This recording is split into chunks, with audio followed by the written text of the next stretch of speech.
কারেন্টের হিট দিয়েছে।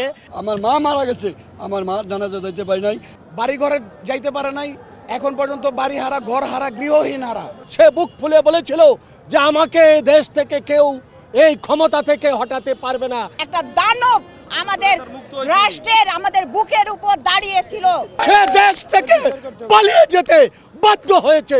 পুলিশ হত্যায় গ্রেপ্তার করে 16 দিন রিমান্ডে রেখেছিল, আমার নখ পর্যন্ত উঠে ফেলেছিল। কত নেতাকর্মীকে ইলেকট্রিক শক দিয়ে পঙ্গু করে দেওয়া হয়েছে। এটা ছিল একটা হায়না সরকার, আমাদের খুঁজে সেখানে আমাদেরকে হত্যা করার চেষ্টা করছে। আমরা 71-এ এরকম দেখি নাই। মিডিয়াকে, গণমাধ্যমকে তারা এমনভাবে জিম্মি করে রেখেছিল যে তারা বস্তুনিষ্ঠ সংবাদ উপস্থাপন করতে পারেনি। এই জালিম সরকার, এই খুনি সরকার অত্যাচার নিপীড়ন করতে করতে শেষ পর্যন্ত সে পালিয়ে চলে গিয়েছে। প্রশাসনিক নিরপেক্ষ একটি রাষ্ট্র চাই, যে রাষ্ট্রতে শিক্ষা ফ্রি থাকবে, চিকিৎসা ফ্রি থাকবে। দেশে ফেরত এনে তার যেন ফাঁসি কার্যকর করা হয়। তিনি যদি সঠিক হতো, তিনি যদি ন্যায় পরাধীন হতো না, তাহলে তো তিনি পালিয়ে যেত না। কোনো প্রতিশোধ নিতে চাই না, আমরা আগামী দিনের একটি বৈষম্যহীন বাংলাদেশ একটি করতে চাই।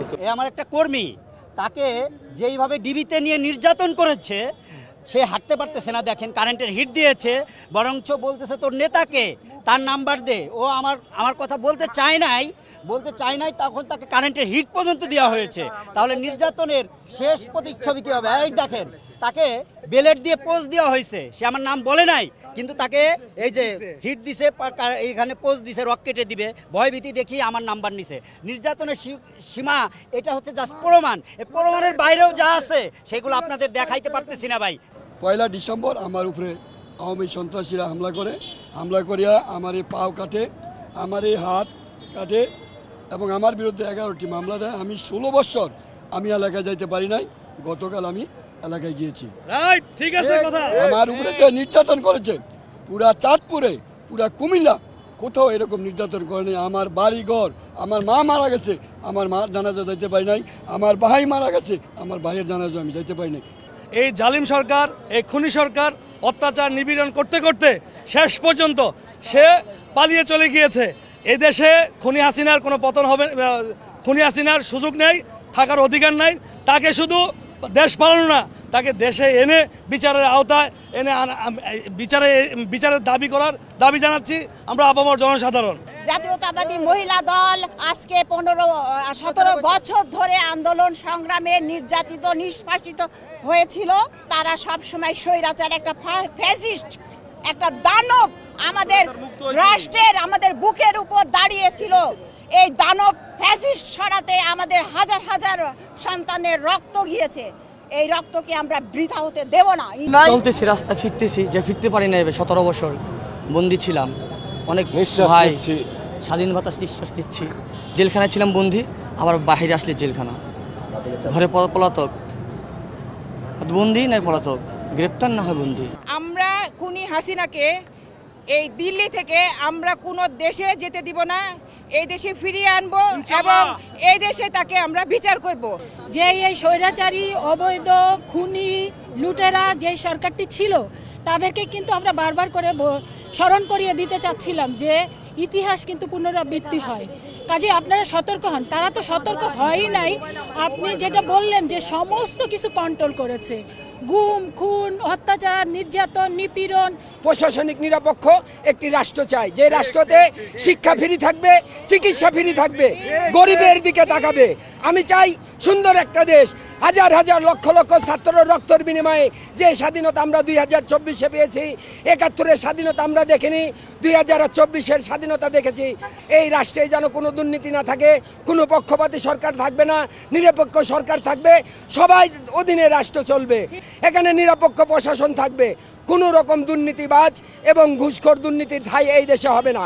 আমি জেলে যাওয়ার সময় আমার 10 দিন রিমান্ড ছিল।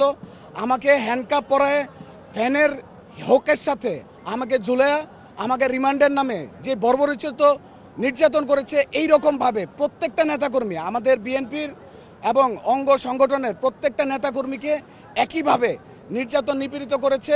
হাজার হাজার নেতাকর্মী এখনো পঙ্গুত্ব বরণ করতেছে। হাজার হাজার নেতাকর্মী এখনো বাড়ি ঘরে যাইতে পারে নাই, এখন পর্যন্ত বাড়ি হারা, ঘর হারা, গৃহহীন হারা। আজকের এই স্বৈরশাসক, স্বৈরাচার শেখ হাসিনার আমলে আমরা যে আবার এই বয়সে এসে এরকম একটি যুদ্ধ দেখে যাব, এটা আমি কোনো দিন কল্পনা করিনি। যে আজকের এই বাংলাদেশের মানুষ সে বুক ফুলে বলেছিল যে আমাকে এই দেশ থেকে কেউ এই ক্ষমতা থেকে হটাতে পারবে না, কিন্তু রব্বুল আলামিন তিনি একমাত্র যার ক্ষমতার উৎসে সে দেশ থেকে পালিয়ে যেতে বাধ্য হয়েছে। বক্তব্য রাখছেন আমাদের জাতীয় স্থায়ী কমিটির নেতৃবৃন্দ, দলের ভারপ্রাপ্ত চেয়ারম্যান, বিএনপির চেয়ারপারসন দেশনেত্রী বেগম খালেদা জিয়া, এবং একটি বার্তায় দিয়েছেন আমরা কোনো প্রতিহিংসা, কোনো প্রতিশোধ নিতে চাই না। আমরা আগামী দিনের একটি বৈষম্যহীন বাংলাদেশ একটি করতে চাই, এবং এটাই হচ্ছে আজকে আমাদের প্রতিপাদ্য এবং এটাই হচ্ছে আমাদের অঙ্গীকার। সকালে যে একটা কমন কথা হয়ে গেছে যে ৭১-এর স্বাধীনতা আমরা দেখিনি, এখানে যারা আছে সবাই নবপ্রজন্ম, ঠিক আছে, আমাদের অনুভূতি ঠিক সেরকমই, হয়তো তার থেকে বেশি। তাই ৭১-এ যারা ছিল তারাও বলতেছে যে আমরা ৭১-এ এরকম দেখি নাই, ঠিক আছে, আমাদেরও মিডিয়াকে, গণমাধ্যমকে তারা এমনভাবে জিম্মি করে রেখেছিল যে তারা বস্তুনিষ্ঠ সংবাদ উপস্থাপন করতে পারেনি, এবং তবুও বিভিন্ন আপনারা যারা আছেন বিভিন্ন মাধ্যমে সাধারণ মানুষ জানতে পেরেছে ফ্যাসিস্ট আওয়ামী সরকারের যে দুঃশাসন ছিল, এর কারণেই কিন্তু 2024-এ এক ছাত্র জনতার এক গণ আন্দোলনের মুখে কিন্তু এই বর্তমান স্বৈরশাসকের কিন্তু পতন হয়েছে এবং সে দেশেও থাকতে পারেনি। তো সেক্ষেত্রে আমরা জানেন যে ওরা আমাদের চলাফেরার স্বাধীনতা কেড়ে নিয়েছিল, কথা বলার স্বাধীনতা কেড়ে নিয়েছিল, সমাবেশের স্বাধীনতা কেড়ে নিয়েছিল। এত লেজুর ভিত্তিক, এত দাসত্ব, এত অনুদাস কৃতদাস হয়ে গেছিল যে সাম্প্রতিক সময়ের পুলিশ প্রশাসন সহ অন্যান্য কিছু বিপদগামী সদস্যরা, যেখানে আমাদের জাতীয়তাবাদী পরিবারের এই সর্বশেষ এই কোটা সংস্কার আন্দোলনে আমাদের 11,000 নেতাকর্মী গ্রেপ্তার হয়েছে। আমাকে পুলিশ হত্যায় গ্রেপ্তার করে 16 দিন রিমান্ডে রেখেছিল, আমার নখ পর্যন্ত উঠে ফেলেছিল। শুধু এরকম আমার নয়, এরকমের শত সহস্র নেতাকর্মী যাদের উপর নির্মম নির্যাতন, স্টিমরোলার চালানো হয়েছে, কত নেতাকর্মীকে ইলেকট্রিক শক দিয়ে পঙ্গু করে দেওয়া হয়েছে, এর সঠিক সংখ্যা আসলে আমাদের কাছেও নেই। সুতরাং আজকে সেই নির্মম, সেই ভয়াবহতা থেকে বাংলাদেশের মানুষ মুক্তি পেয়েছে, আমরা মুক্তি পেয়েছি, আমরা আজকে আনন্দিত, বাংলাদেশ শাসন আনন্দিত। খুনি হাসিনা যখন ক্ষমতায় আটের পর থেকে আমাদের নেতাকর্মীরা মামলায় জর্জরিত, হামলার জড়িত, গুম, খুন, হত্যা, এটা ছিল তাদের দৈনন্দিন কর্মকাণ্ড, এবং বাংলাদেশের মানুষের গণতন্ত্র হরণ করেছে, ভোটাধিকার হরণ করেছে। এগুলোর বিরুদ্ধে যুদ্ধ করতে করতে আজকে এই সাধারণ ছাত্রদের সহ একটা আন্দোলনের মাধ্যমে আমরা কোথায় খাবো, কোথায় ঘুমাবো, কোথায় থাকবো, কোনো কিছুর আমাদের নিশ্চয়তা ছিল না। কারণ যেহেতু এটা ছিল একটা হায়না সরকার, আমাদের যেখানে পাওয়ার চেষ্টা করছে, আমাদের খুঁজে সেখানে আমাদেরকে হত্যা করার চেষ্টা করছে, গুম করার চেষ্টা করছে এবং নির্যাতন করার চেষ্টা করছে। আমার ব্যক্তিগতভাবে আমার নামে 329টা মামলা, 2টা মামলা আমি সাজা খেটেছি। শুধু এটা এস এম জাহাঙ্গীর না, সারা বাংলাদেশে এটা হলো পরিস্থিতি। তারপরও আমাদের আজকে দেশনেত্রী বেগম খালেদা জিয়া বক্তব্য আপনারা শুনেছেন, তিনি আমাদেরকে ধৈর্য ধরতে বলেছেন। কাঙ্ক্ষিত লক্ষ্য যতক্ষণ পর্যন্ত আমরা পৌঁছাইতে না পারবো ততক্ষণ পর্যন্ত আমাদের চূড়ান্ত বিজয় আমি মনে করি আমাদের এখনো হয় নাই। আমার নেতা জনাব তারেক রহমানের নির্দেশ, কোনো নেতৃবৃন্দ, কোনো নেতাকর্মী কোনো ধরনের কোনো সহিংসতার সাথে কোনো ধরনের কোনোভাবে জড়িত থাকবে না, এবং চূড়ান্ত বিজয় পর্যন্ত আমরা রাজপথে থেকে আমাদের যে দাবি, আমাদের বিগত যে 15 বছরে আমরা যেই ধরনের আমাদের প্রত্যেকটা নেতাকর্মী যেইভাবে নিপীড়িত হয়েছে, যেইভাবে নির্যাতিত হয়েছে, আমরা সেই বিচার আমরা ইনশাল্লাহ আমরা চূড়ান্ত বিজয়ের পরেই আমরা সেই বিচারের জন্য দেশবাসীর কাছে দাবি করব। এই স্বৈরাচার শেখ হাসিনার যেন দেশে ফেরত এনে তার যেন ফাঁসি কার্যকর করা হয়। কোথাও কোনো বিএনপির লোকেদের কোনো সমাবেশ, কোনো একত্রিত পর্যন্ত তারা হতে দেয়নি। তো তিনি যদি সঠিক হতো, তিনি যদি ন্যায় পরাধীন হতো না, তাহলে তো তিনি পালিয়ে যেত না।